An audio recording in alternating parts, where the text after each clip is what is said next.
Hi there, this is Kevin with roguedeckbuilder.com here with a new spotlight video. I'm going to be doing this hopefully daily. If I don't do it daily, don't crucify me for it. I am very busy right now with a gazillion different projects, but I really want to try to get this community growing with the rogue deck theme.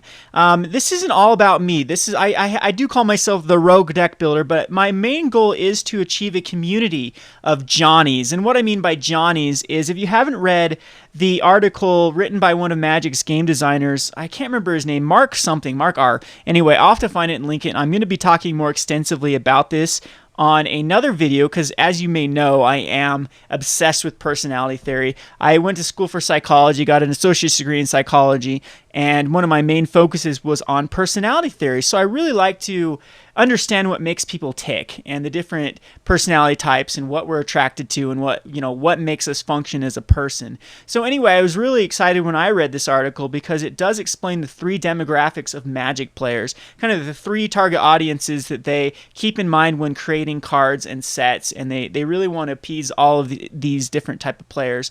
The first one is Timmy. Timmy is the type of player that plays for social reasons. His main goal in Magic is to have fun. So he usually likes cards that are fun and flavorful, and they interact very well with his friends. And you usually don't see Timmies at tournaments. You usually see them in casual games with they're kind of the weekend warriors. They play with their friends at their personal homes and whatnot. And yeah, so that's the first type. The second type is Johnny. And Johnny is your person that plays Magic to express himself. So Johnnies are usually your deck builders. They're the ones that love being original. They like cards that make them, feel like they express who they are, express their talents at building decks. They usually like combo cards or hidden gems that other people might not know how this card will interact, and they like to kind of show off their deck.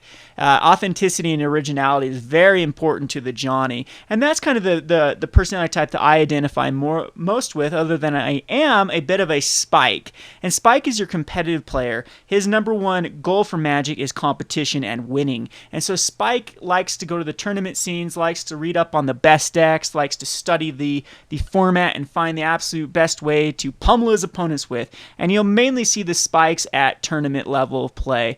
And so I'm kind of a Johnny Spike. I love the expressing myself as, again, I am an ENFP. I think you guys are sick of me saying my Myers-Briggs personality type. But ENFPs strive for authenticity and creativity. We lead with an extroverted function that's called we lead with a cognitive function, called extroverted intuition, which is all about ideas, possibilities, connections, and trying to find the bigger picture. So I am very competitive at the same time, so that's why I consider myself a Johnny Spike kind of demographic for the Magic player.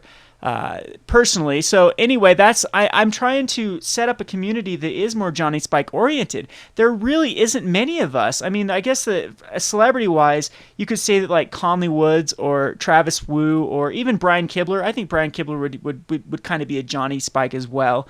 Are kind of the people that I look up to as kind of the celebrities in Magic that actually do brew their own decks and inspire others to brew their own flavorful decks. And that's, again, my most important, the most rush that I get out of Magic definitely is creating decks. That's where I get the most fulfillment out of this game. So I really, really, really want to make it a community that is geared towards doing this. You can find a gazillion different Spike articles online. I mean, basically everywhere you go is about tournament reports and the best deck and yada, yada, yada, and there really isn't that much representation for the Johnnies out there. So I'm really hoping to start this community, the rogue deck building community, and yeah, and kind of show the world that we are competitive at the same time. So anywho, this particular web series, now that I'm done rambling, is going to be this video series is going to be about decks that have been submitted for the Rogue Deck of the Month contest. And they're ones that catch my eye. And please, please, please, please, please don't take it personally if I do not do a spotlight for your deck. I just do not have the... I'd love to cover them all. I just do not have the time to cover them all. But I will be trying to do one or two of these per day or per week. I don't know how much time I have to dedicate towards this. But I will be trying to spotlight as many of these decks as possible. So this first deck comes by lostandeli. Lostandeli, is that Lost and Ellie? Anyway, however you say your name, I probably murdered it here. And his particular build is Esper Zombies, and it's focused around a card that I've wanted to see played for a long time now. It was one of the cards that I did actually think was going to be the more powerful Gate Crash cards when it was spoiled, and it's Duskmantle Seer. And I guess, oh, there it is. This site does show it, kind of. Duskmantle Seer is kind of like a Bob, a Dark Confidant, in a 4/4 flying form, but it does also allow your opponent to draw a card. But you can really punish those Reanimator decks. If they draw Creator Behemoth off your Duskmantle Seer, you're going to basically win the game off that 8 damage. So I really, really like this card. It negates the Thrag Tusks, and just very, very powerful 4/4 for 4, 4/4 flying for 4 that gives you card advantage. And I can't believe this is not seeing play. So anyone that brews this card, you're going to catch my attention right off the bat. And then it's got, of course, the great cards like Messenger. Messenger was an amazing card back in just mono black zombies and blue black zombies back in the Scars of Mirrodin block, and it's kind of gone. At the start of Return to Ravnica, it was very popular, but people kind of went over to the more aggressive Rakdos strategy with the Thundermaw Hellkites and Hell Riders and the Falconwrath Aristocrats. And since Dross Messenger is double or triple black, they quit playing him as much. So we got the Gravecrawlers as well, because this is a zombie deck. It gives it some. Gravecrawler is very resilient to removal. Only thing that really can kill is Pillar before it starts coming back from your messengers or ghouls. And then we have the Diregraph Captain, which acts as kind of like a Blood Artist. Whenever a zombie dies, you can it deals their opponent loses a life, and so you can combo off with the Bloodthrone Vampire, Gravecrawler, and Diregraph Captain. I might suggest that Blood Artist might go in here, because Blood Artist is also a great card that works with this combination. Definitely a good sideboard choice, but maybe he just didn't have room for it, and I can definitely see that. So loving this deck, kind of like the old blue-black zombies. He's got the Esper, though, for Blind Obedience. Blind Obedience is very good against the other aggressive decks. This will put you over the top. This will make all of their hasters come into play tapped, and all of their blockers come into play tapped, and you can get in there with the your aggro Gravecrawler, ghouls, and messengers for extra points of damage before they can block. Then it's got on the a good variety of charms here. Azorius Charms, of course, is probably, in my opinion, the most powerful of the charms. Orzhov Charms very good as well, as it's basically only used for its one ability of destroying a creature, but you could, if you had to, bring back a Diregraph Ghoul from the graveyard to your hand or the battlefield. That's actually not too bad. But the other ability, the return a creature in control and all auras to the hand, it might actually work decently with Messenger, and actually could save like a Duskmantle Seer from removal. But mainly you're going to be using it for its destroy target creature and lose life equal to its toughness. Very good removal in this format. A 2-mana. It's one of your only 2-mana casting costs. Removal can hit everything. So very good. He's got Think Twice's in here for card advantage. That's something that's okay. That's not a bad choice. Definitely you could think about this, or Victim, or not Victim of Night, Sign in Blood. That's the card I'm thinking of for card advantage. And you're also getting plenty of card advantage off Duskmantle Seer. I got the Dimir Charm, and again, that's one that is very good at killing creatures with power 2 or less. You can kill it early, like their Deathrite Shamans or their Arbor Elves and things like that. And yep, and then we got Victim of Night. Victim of Night basically kills most things in this format. Doesn't hit like Olivia or Huntmaster, but most things in the format it is able to kill for, again, 2 mana. And the Tragic Slip is very easy to get off with the Bloodthrone Vampire, or you'll be swinging in with your Gravecrawlers a lot and get the Morbid Trigger off Tragic Slip. So very, very low curve, so you don't kill yourself with Duskmantle Seer. The Blind Obedience actually can get you back some life. I think that's his intentions of putting Blind Obedience in. And the Sorin, Lord of Innistrad, is a one-of, just to kind of top out at 4 and have another way to put Lifelinkers into play. And the emblem is very powerful in this deck, as well as it is using plenty of creatures. Land base is pretty self-explanatory with Caverns of Souls, naming zombies. That way you can have the triple black and the blue for the Diregraph Captain.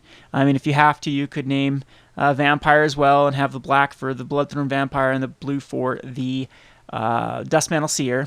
And again, just Watergrave, Isolated Chapel, Goblet Shrines, Drowned Catacombs. Nothing out of the ordinary here, just your usual Esper lands. Onto the sideboard, he's got 2 Pithing Needles. Pithing Needles is very good. It shuts down like any Planeswalker. Like you can name Vraska, you can name Nephali Drownyard, you can name Kessig Wolfrun, you can name a ton of things with Pithing Needle. Tormod's Crypt I definitely would come against, since it's the Reanimator strategies. Witchbane Worm again comes in against usually the Nephalia Drownyard type decks, really shuts them down. Beckon Apparition, that's an interesting card. Again, probably against the Reanimator, because you can get rid of their Creator of Behemoth they pitch in the yard and get a 1/1 black and white spirit token. I really do like Beckon Apparition a lot. You could use the Cremate instead for a card, and you could actually get rid of like Unburial Rites, so that's definitely a card you could think about using in this deck is Cremate instead of Beckon Apparition. Spell Rupture is really, really good in this deck because usually you will have a first turn Gravecrawler or and it's not showing what the card does here. What Spell Rupture does is it's 2 mana and you counterspell unless they pay X, for X is the highest creature you have, the power of the highest creature you have. So in this case, a Gravecrawler or a Diregraph Ghoul comes out first turn, and it's basically almost a mana leak for 2 mana. There we go. Now it's showing it up. So yeah, there you get to see it there. Then he's got on the sideboard 2 Lilianas. Liliana's a very versatile card. She's good against a lot of decks out there, very good against control. Not as great against like the aggressive decks, but it's actually good against aggressive decks with the packages that he runs. And he's got the duresses against, again, the more control matchups. If you need to get rid of Supreme Verdict or whatnot, you can duress first turn to get rid of it. And a 1 of Mutilate just probably comes in against aggro, against the aggressive decks. They're just a little bit faster than he is to help slow them down and then catch up. And then eventually the messengers and the Gravecrawlers will kind of go over the top of those aggressive decks. So I'm sure that's the theory of the deck. You can actually, here's the link up here. I'll link it in the description. The deck is, he's got a description here of exactly how he plays the deck, which is exactly what I'm looking for. Thank you for doing this right. And this is the spotlight for today. I believe today is April the 4th. So come check this deck out. Please, if you haven't submitted a deck, submit your deck. It's a cool prize. I will be giving out honorable mentions. I probably will be giving out like a top. It depends on how many entries we have, but a first, second, and third place prize. Again, the first place prize is a Sorin versus Tibalt dual deck. So there you go. You get your cool little Sorin Lord of Innistrad. And yeah, and it's open to international. I will figure out international shipping if someone does win it not in the United States. And then again, like I said, I'll figure out some prizes for like second and third and honorable mentions and things like that. So keep submitting those rogue decks. Thanks for lostandeli for submitting this Esper Zombies deck. It's a very, very creative deck.